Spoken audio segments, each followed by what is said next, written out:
Hello everyone, welcome to my YouTube channel. और ये हमारे सीरीज का पार्ट है जो हमारा की कंप्यूटर फंडामेंटल से रिलेटेड सीरीज है। ये हमारा सेकेंड सेट है जिसमें हम 50 क्वेश्चंस कवर कर रहे हैं। और यदि आप किसी भी कॉम्पिटेटिव एग्जाम का प्रिपरेशन कर रहे हैं और यदि वहां पर कोई सब्जेक्ट आता है कंप्यूटर फंडामेंटल्स, तो आप उस सब्जेक्ट का प्रिपरेशन इस वीडियो को देखकर कर सकते हैं। और सारे हम वीडियो इसमें अपलोड करेंगे कंप्यूटर फंडामेंटल से रिलेटेड, और हम अप्रोक्स 600 क्वेश्चन को कवर कर रहे हैं। चलिए चलते हैं, स्टार्ट करते हैं। तो कंप्यूटर फंडामेंटल में क्या हो सकता है, जैसे डिफरेंट टाइप ऑफ वर्जन से पूछ सकता है। 5 जनरेशन ऑफ कंप्यूटर्स क्या है, इससे पूछ सकता है। डिफरेंट वर्जन ऑफ विंडोज क्या क्या चीज होती है, उसे पूछ सकता है। या type of memory in a computer, RAM and ROM से रिलेटेड पूछ सकता है। तो चलिए स्टार्ट करते हैं फर्स्ट क्वेश्चन।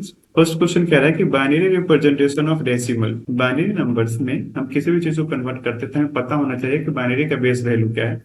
तो बाइनरी का बेस वैल्यू 2 है, तो हम 2 से डिवाइड करेंगे साथ में। तो यहाँ 2 है और डिवाइड करेंगे साथ में, तो 2 तिहाई 6 यहाँ कर दिया। और जो शेष बचा उसे हम यहाँ पे लिख देंगे। तो शेष मेरा क्या है, 1। फिर इस 2 से इसमें हम डिवाइड करेंगे, तो 2 एकम 2, और जो शेष बचा हम वो यहाँ पर लिख देंगे। अब हम इसमें कुछ और नहीं कर सकते हैं, तो सिंपली अब हम क्या करेंगे, यहाँ पर 1 लिखेंगे, फिर 1 लिखेंगे, फिर 1 लिखेंगे। तो क्या हो गया, 1 1, और ये लास्ट, ये शुरू में यहाँ पे 0 लगा दिया। तो इसका आंसर क्या होगा, इसका आंसर ए होगा। सेकेंड क्वेश्चन कह रहा है कि how many bytes make word in a 32 bits system. तो आपको ये पता होना चाहिए कि एक बाइट्स इक्वल टू क्या होती है, 8 बिट्स होती है। और ये हमें कह रहा है कि 32 बिट्स में कितने बाइट होंगे। तो सिंपली क्या करना है, 32 बिट्स में हमें 8 बिट्स से डिवाइड करना है, और जो आंसर आएगा वो मेरा आंसर होगा। तो यहाँ 4 आया, तो ये मेरा आंसर क्या होगा, आंसर भी is correct. Which of the following is type of non volatile memory. तो नॉन वोलाटाइल मेमोरी मतलब क्या होता है कि जब कंप्यूटर ऑफ हो जाती है तब भी आपकी मेमोरी अपना डेटा नहीं खोता है, वो अपने डेटा को फिर भी सेव करता है। उससे हम नॉन वोलाटाइल मेमोरी कहते हैं। और जो वोलाटाइल मेमोरी होता है, जब आपका पावर ऑफ होगा तो आपके डेटा भी लॉस हो जाएगा, तो उसे हम वोलाटाइल मेमोरी कहते हैं। तो इसमें से कौन सी नॉन वोलाटाइल मेमोरी है, तो जो मेरा रोम होता है, read only memory,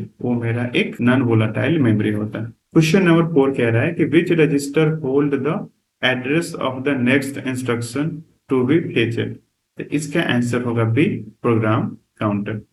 question number 5 कह रहा है कि which of following perform decoding of the instructions. तो इसका आंसर होगा बी, सीयू, मतलब कंट्रोल यूनिट। क्वेश्चन नंबर 6 कहता है which type of memory is used to increase the speed of the CPU. तो इसका आंसर आपको भी पता है क्या हो, सी, कैश मेमोरी। ठीक है, तो what is the function of मार, या एमएआर बोल सकते हैं हम, मेमोरी एड्रेस रजिस्टर। ठीक है, तो इसका आंसर होगा B, store the address. Question number 8 क्या कह रहा है, क्वेश्चन नंबर 8 कह रहा है the execution of instruction in CPU is managed by CU. इसका आंसर बी होगा, मतलब कंट्रोल यूनिट। क्वेश्चन नंबर 9 कह रहा है कि what is the full form of CU. तो सीयू स्टैंड्स फॉर होता है कंट्रोल यूनिट, जो कि बी ऑप्शन है। क्वेश्चन नंबर 10 कह रहा है which memory is considered the fastest after register. तो इसका आंसर होगा सी, जो कि कैश मेमोरी होती है। क्वेश्चन नंबर 11 कह रहा है कि which operation is not performed by ALU, मतलब कि अरिथमेटिक लॉजिक यूनिट। तो इसका आंसर सिंपल में हम कह सकते हैं सी होगा, जो कि फेचिंग है। हम एएलयू का क्यों यूज करते हैं, जब हमें कोई एडिशन करना हो, कंपैरिजन करना, सब्सट्रैक्शन करना, मल्टीप्लाई करना, तो हम एएलयू का यूज करते हैं। पर फेचिंग यहाँ पे उससे रिलेटेड नहीं है, तो इसका आंसर होगा सी। क्वेश्चन नंबर 12 कह रहा है कि which register stores the instruction currently being executed. तो इसका आंसर होगा आईआर, मतलब कि इंस्ट्रक्शन रजिस्टर। क्वेश्चन नंबर 13 कह रहा है कि the primary purpose of RAM is to. तो इसका प्राइमरी पर्पस क्या होता है, स्टोर डेटा टेम्परली। ठीक है, इसे हम टेम्परली डेटा को स्टोर करने के लिए यूज करते हैं। क्वेश्चन नंबर 14 कह रहा है कि registers are use for temporary storage. Register का यूज हम टेम्पररी स्टोरेज के तौर पे करते हैं। Instruction cycle start with. Instruction cycle start होती है फेचिंग के थ्रू। क्वेश्चन नंबर 16 कह रहा है कि what is the role of MDR, मतलब मेमोरी डाटा रजिस्टर। तो इसका आंसर सी होगा, holds data to be transferred, and which memory is directly connected to the CPU। Question number 17 का आंसर होगा C, cache memory. Question number 18 कह रहा है कि which bus carries the control signal। तो इसका आंसर भी सी होगा, क्योंकि कंट्रोल बस ही ये सिग्नल को कंट्रोल करता है। ठीक है, क्वेश्चन नंबर 19 कह रहा है कि binary addition of 1011 and 1101 is, ये क्या होगा, इसका मतलब क्या है, इसका अगर हम डेसिमल वैल्यू में जाने तो इसका मतलब 11 है, ठीक है, और इसका 13 है। तो अगर 13 और 14 को जोड़ोगे वैसे तो क्या हो जाएगा, 24 हो जाएगा। तो 24 को हम बाइनरी नंबर में इस तरीके से लिखते हैं, जो कि आंसर होगा ए।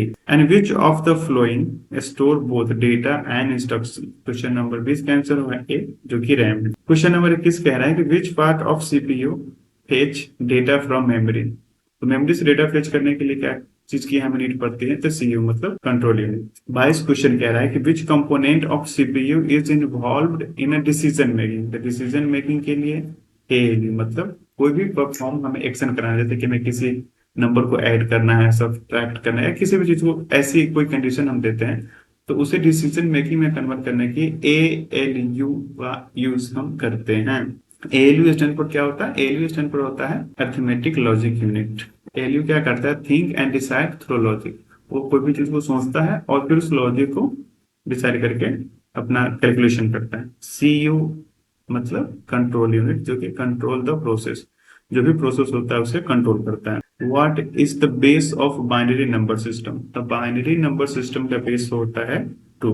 क्वेश्चन नंबर 24 कह रहा है कि how many bits are in the byte। कह रहा है कि एक बाइट में कितने बिट्स होते हैं। तो आपको ये पता होना चाहिए कि एक बाइट्स में 8 बिट होते हैं। इसका आंसर सी होगा। क्वेश्चन नंबर 25 कह रहा है कि the performance of CPU is affected by the cache memory. इसका आंसर होगा विच is not a secondary memory. इसमें से कौन है जो सेकेंडरी मेमोरी नहीं है, तो इसका आंसर होगा D, RAM is not a secondary memory. Which device temporarily hold data being the transfer. तो इसका आंसर होगा बी, बफर। क्वेश्चन नंबर 28 कह रहा है कि the unit that perform all mathematical operation in a CPU is called ALU, arithmetic logic unit. इसका answer होगा C. Question number 29 कहता है कि which register is the increment after every instruction fetch. कह रहा है कि कौन सी रजिस्टर है जो increment after every instruction fetch, जो भी इंस्ट्रक्शन फेच करता है तो कौन सी रजिस्टर इंक्रीमेंट करता है, तो वो होगा पीसी मतलब प्रोग्राम काउंटर। क्वेश्चन नंबर 29 का आंसर होगा PC, program counter. PC stand पर पर्सनल कंप्यूटर भी होता है, पर यहाँ पर पीसी क्या मतलब होगा, program counter. A microprocessor is made of CPU on a chip. इसका आंसर होगा C, CPU on a chip. Question number 31 कहता है the term bit stands for binary digit. Answer होगा ए। क्वेश्चन नंबर 32 कह रहा है कि main memory is also known as a primary storage. Main memory को ऑल्सो हम प्राइमरी स्टोरेज के नाम से जानते हैं, ठीक है। क्वेश्चन नंबर 33 कहता है कि the term bytes represent 8 bits. ठीक है, एक बाइट रिप्रेजेंट कितने बिट्स को करती है, तो 8 बिट्स को रिप्रेजेंट करती है। तो what does BIOS stand for. तो BIOS स्टैंड फॉर होता है basic input output system. Question number 35 क्या कह रहा है कि which component convert binary data to human readable format. जो बाइनरी डेटा होता है उसे ह्यूमन रीडेबल फॉर्मेट में कौन सी कंपोनेंट कन्वर्ट करता है, तो वो होगा आउटपुट यूनिट। क्वेश्चन नंबर 36 कहता है कि which is not a function of memory unit. तो इसका आंसर होगा C, perform calculation. Which memory is cheapest per bit. Question number 37 का आंसर होगा D, hard disk. Question number 38 कह रहा है कि which of the following can retain data without power. तो इसका आंसर होगा C, ROM, read only memory. Question number 39 कह रहा है कि how many kilobytes are there in 1 megabyte. तो 1 मेगाबाइट में 1024 किलोबाइट होते हैं। इसका आंसर होगा B. Main memory work with which component. तो मेन मेमोरी वर्क करता है सीपीयू मतलब कि कंट्रोल प्रोसेसिंग यूनिट, मतलब कि कंप्यूटर का ब्रेन भी इसे कहा जाता है। And which component is not essential for CPU to function. तो इसमें आंसर होगा सी, रैम। क्वेश्चन नंबर 42 कहता है कि cache memory is placed between. Cache memory कहाँ पे होता है, तो सीपीयू एंड रैम के बीच में होता है। क्वेश्चन नंबर 43 कहता है कि CPU perform data processing inside the ALU मतलब अरिथमेटिक लॉजिक यूनिट। इसका आंसर होगा सी। क्वेश्चन नंबर 44 कहता है कि हम डेसिमल नंबर 4 को बाइनरी में कैसे कन्वर्ट करेंगे। तो आपको ये पता होगा कि जो बाइनरी का कन्वर्ट करने का मेथड है वो आपको मैंने वीडियो बना रखा है, आप जाकर उसे चेकआउट कर सकते हो। तो इसका आंसर होगा बी, 0 1 0 0। इसका आंसर बी होगा। क्वेश्चन नंबर 45 कहता है the primary unit for data transferring rate. Is BPS. Answer होगा सी। क्वेश्चन नंबर 46 कह रहा है कि which memory is a program during manufacturing. तो इसका आंसर होगा D, ROM, read only memory. Question number 47 कहता है कि which of the following is measured in a nano second. तो इसका आंसर होगा C, cache axis time. Question number 48 कह रहा है कि control unit send control signal to the क्या, मतलब एएलयू को भी भेजता है, ये मेमोरी को भी भेजता है और इनपुट आउटपुट यूनिट दोनों को भेजता है। तो इसका आंसर होगा D, all of this. Question number 49 कहता है इंस्ट्रक्शन रजिस्टर आईआर स्टोर क्या करता है, ये करेंट इंस्ट्रक्शन को स्टोर करता है। क्वेश्चन नंबर 49 का आंसर होगा। इस वीडियो में बस इतना ही, मिलते हैं नेक्स्ट वीडियो में। अगर वीडियो अच्छी लगी तो लाइक करें, सब्सक्राइब करें और अपने दोस्तों के साथ शेयर करें जिससे इसे नीड हो। तब तक के लिए इतना ही, मिलते हैं नेक्स्ट वीडियो में। Take care.